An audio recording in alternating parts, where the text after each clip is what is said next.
and welcome to another booktube video from me, Lauren, from Lauren and the Books. I hope you're doing very, very well. Sunshine through my window on my autumnal outfit.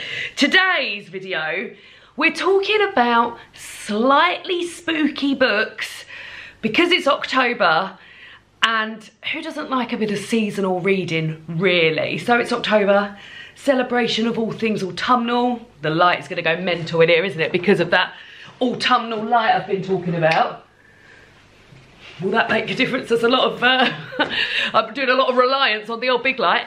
Yeah, celebration of things autumnal and spooky things. Now, I'm a scaredy cat. Here we go. That's out there straight away. I don't enjoy being scared. I don't watch horror films. I can get a little bit more on board with sort of horror reading. I can put things down and think, don't have to think about that anymore. But I think the main thing is that I've got a super overactive imagination, and anything too scary, I just think it's going to happen to me. So I try and stay away from scary stuff. That being said, I've picked here 10 books that I've read this year that have sort of like atmospheric, Halloween, spooky, slightly spooky, bit scary vibes that I think would be good October reading for you if you are, like me, a scaredy cat. Now, this is a space for us scaredy cats to come together. So down below in the comments, if you wouldn't mind, please recommending a scary or a spooky book or sort of Halloween-y vibed book that you have not found too scary in the comments. Recommend away, and then we've got a whole little reading list for us fellow scaredy cats together. So here we go. I've got 10 books here, and all of them have some sort of link to scary stuff, Halloween. So the first 2 books are part of a series, and the third one's out next year, and I just cannot wait for it. I'm really loving this series. It's from the Her Majesty's Royal Coven series, and these are witchy books, because what says Halloween more than witch? Probably pumpkin, but I haven't got any pumpkin books on this list.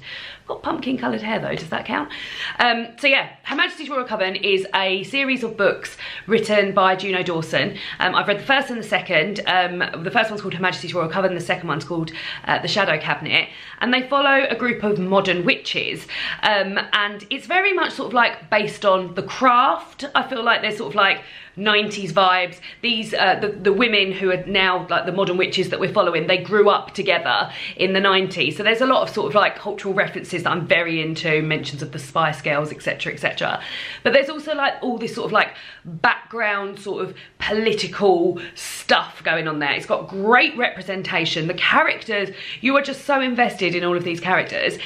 If, like me, you were a fan of the Harry Potter books and more recent events and views that their author has have led you to distance yourself from those books, or you're just looking for a new series of like witchy stuff to get into, this is the series for you. It is amazing. The world building's great. I love hearing about the powers, the fact that they've got different powers as well. I'm really into all of that.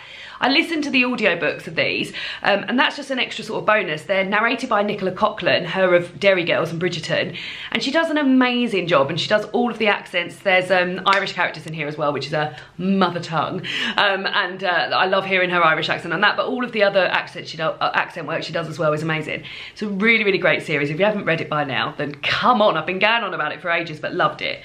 We'll move on to more witchy stuff, and the next book is called The Very Secret Society of Irregular Witches by Sangu Mandana. This is a bit more on the sort of like cutesy side of witches.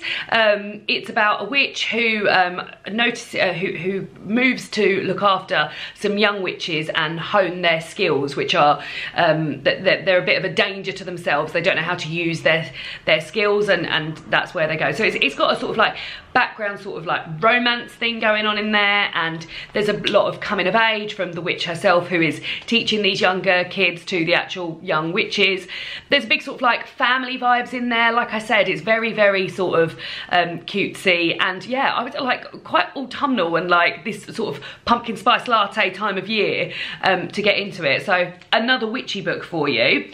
I also, other last witchy book is Spell on Wheels I've read this year, which is a graphic novel. By the way, I haven't got any of the books here to show you because I'm in the middle of decorating and all my books are in the bath, so normally I would be holding them up, but you'll be getting these lovely inserts. So the next one is Spell on Wheels, which is a graphic novel by Kate Leth and Megan Levens. This is sort of, again, very sort of fun. I love the illustrations, really colourful, love the sort of differences in the sizes of these witches and things like that, a bit of body positivity in there. And it's about these three witches delivering a bit of a comeuppance to someone who has wronged them.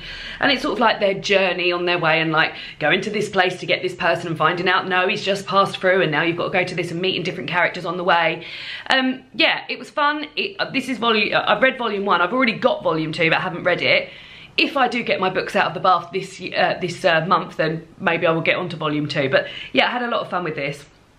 Then we're on to other sort of spoopy stuff. So vampires. I read Woman Eating earlier this year by Claire Coder, which is the story of a modern vampire who has lived with her mother her whole life and has been sort of like socialised, let's say, in the way in that she's not like going out killing people and drinking their blood. She's been surviving on blood from butchers and things like that, and her mother has now died and she's having to look after herself. There's lots of mentions of art in here. She gets herself an art studio, but it's sort of it reminded me like a little of What We Do in the Shadows, just with like, it's not in any way funny, it's quite a serious book, but just these sort of like modern vampires trying to get by.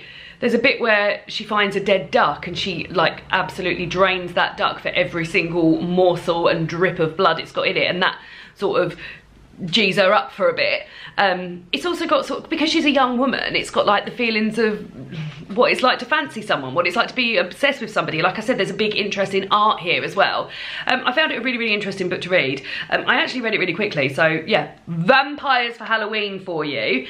Then I've got Our Wives Under the Sea, which is one of my favourite books from the year, but my God, do not go into it.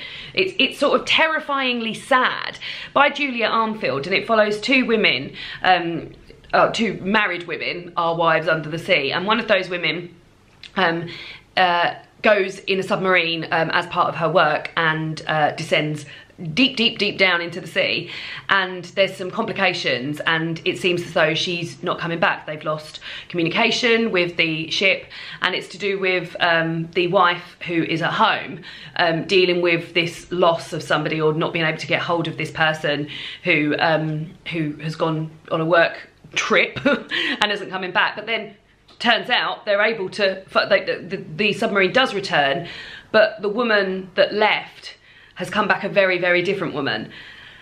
And it's spooky in a way that it's sort of like got sea monster vibes, and there's a lot in there about the sea and sort of like the vastness of that and that, but it's also like I said, terrifyingly sad, because there's a lot in there to do with loss and what it's like to deal with loss, and when you've lost somebody. And there's some really like clever bits in there about forums for women who are pretending that their husbands have gone on a space trip and are now lost at space, and like it sort of gets into different parts of loss as well as like the person that you know and love physically being there, but the loss of the person that they once was.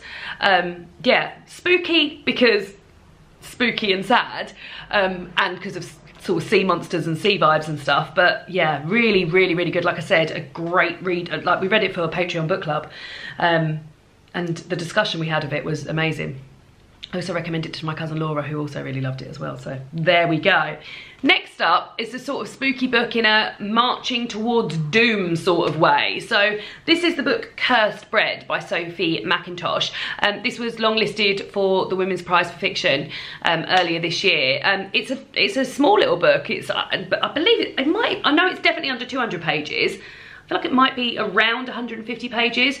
And yeah, this book is really sort of like marching towards doom. It deals with sort of like obsession and having a sort of like fixation on a person. We're following a woman who is the baker's wife of this small village, and this new couple moves to the village. I think he's called like the commissioner and his wife. They're always referred to in these sort of like hierarchical terms. The baker's wife becomes obsessed with the commissioner's wife, and it's all that sort of going on. But we're marching towards this really sort of like big event that happens at the end of the book, which I don't want to tell you about, but it's really like mad, and based on a true story as well. So yeah, if you're looking for something that's a little bit sort of like obsession-y, maybe in the same way that like Rebecca by Daphne du Maurier, like that sort of like fixating on one person, but then also marching towards this sort of like terrifying doom, that also screams Halloween to me. Then I've got The Memory of Animals by Claire Fuller, another one of my favourite books of the year. This is sort of like pandemic terror. So this is a book about a young woman who we're hearing 3 perspectives throughout this book, and the sort of like the perspective that it's led with is this woman who is living in a pandemic and has volunteered to go for a trial of a vaccine, and this is the sort of what you're following her. So you follow her go to the unit and sort of get signed in and everything, and then when she gets put under, and when she wakes up, she can see out of her window into the London streets, and nothing looks as though it did before. It's very barren and isolated. Lots of people have done runners, and there's buses that have crashed and all sorts of things going on, and it's clear that something awful has happened.